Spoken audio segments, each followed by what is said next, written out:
Could a $91 billion revenue consensus for Nvidia actually dictate the fate of our entire equity portfolio? Well, this week is shaping up to be a grueling 48-hour stress test for global markets. And honestly, the stakes couldn't be higher for all of us. Hello everyone, welcome back to AI Market News. Today, we're diving into a full explainer of the absolute most critical macroeconomic and corporate forces that are shaping our markets right now. Here is our agenda for today. We'll be covering 1. Last week's market turbulence. 2. The Nvidia earnings test. 3. Inflation and Fed policy. 4. Impact on Japanese markets. And 5. The economic calendar ahead. Let's start with Part 1, last week's market turbulence. The main catalyst for last week's intense volatility was Treasury Secretary Scott Bessent's surprise announcement about long-dated bond buybacks. Initially, the market absolutely cheered, thinking this would put a ceiling on rising rates. But as you can see in the chart, that relief was incredibly short-lived. The 10-year Treasury yield violently reversed course. Instead of staying down, it rebounded sharply to 4.74% almost right after the announcement. This aggressive spike completely wiped out that initial optimism, catching institutional desks off guard and triggering a massive, rapid repricing of risk across the board as trading volumes surged. For those of us tracking the fundamentals, it's absolutely crucial to understand exactly why this happens. Government bond buybacks alter the supply and demand balance of national debt. When the market realizes that overall debt issuance still has to increase long-term to fund deficits, sellers completely overwhelm the buyers, which directly drives interest rates higher, and higher yields weigh heavily on stock valuations. To put it simply, when borrowing costs jump, corporate expansion gets much more expensive, slowing down economic growth.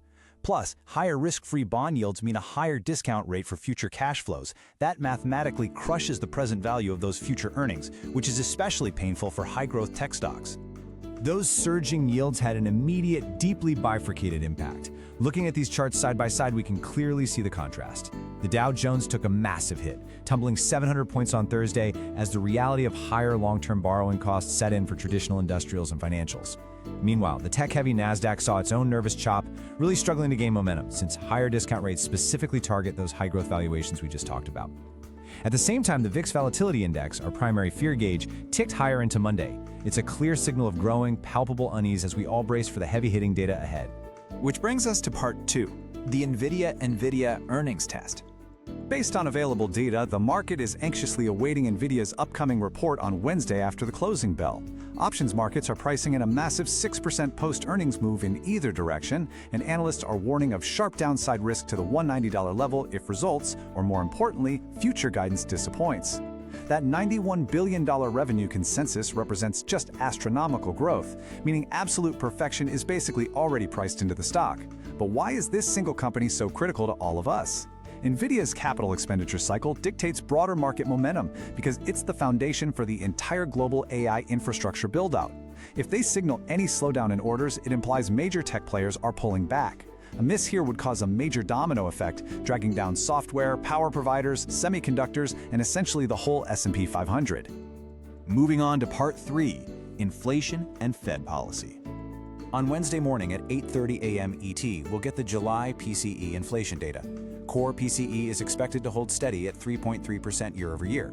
The underlying mechanism here is straightforward but absolutely vital to our strategy. A hotter-than-expected PCE print hurts stocks because it forces the Federal Reserve to keep interest rates higher for longer to cool down the economy. If services inflation stays sticky, consumer and housing sectors will be highly vulnerable.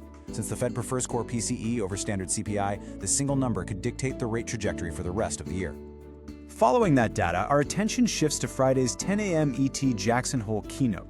We're seeing a stark contrast in leadership styles that all of us need to account for. The previous Fed gave us detailed forward guidance, basically telegraphing moves months in advance. But Chair Warsh prefers a let-the-data-speak approach. For our portfolios, this means significantly higher volatility. Without that forward guidance, every single economic data print carries double the weight. We'll be parsing his every word this Friday for concrete clues on a potential December rate hike, because right now the market is kind of flying blind. Let's pivot to Part 4, impact on Japanese markets. The graph shows the highly sensitive relationship between U.S. interest rates, the USDJPY currency pair, and the Nikkei 225. The mechanics here are crucial to grasp.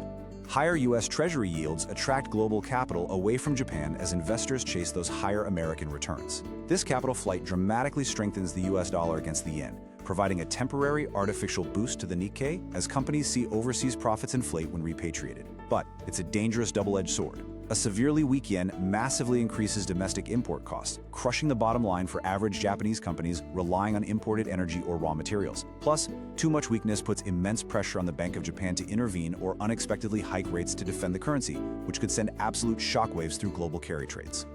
Finally, Part 5, the economic calendar ahead. Here's the chronological rundown, and as we'll see, it builds into a serious crescendo. Tuesday starts quietly with consumer confidence, but Wednesday is our heaviest day, creating a midweek collision of macro data and microtech performance. We've got the PCE, price index, and Q2 GDP at 8:30 a.m. ET setting the macro stage, followed immediately by Nvidia earnings after the bell setting the micro stage. Thursday brings weekly jobless claims to check if the labor market is actually cracking under higher rates. Finally, Friday features Chair Warsh's keynote at 10 a.m. ET. And for our international focus, later that evening, the Tokyo CPI for August drops overnight JST, serving as the next major catalyst to the Bank of Japan's rate to path. Ultimately, this week is a severe macro stress test for all of us.